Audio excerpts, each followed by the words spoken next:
Viewing gold chart in TradingView application is a pretty simple thing to do, and in this video, I will tell you exactly how you guys can do it. So first thing first, open up your TradingView application. I will provide the link in the description below so you guys can check it out and log in with your official account. So what you have to do is to make sure that you copy this code, which is GC11.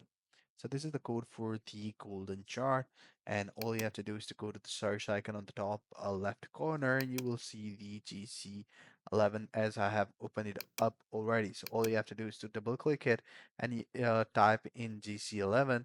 So once you will type it, it will show you gold futures right underneath it. All you guys have to do is to click on it and you will be able to access it.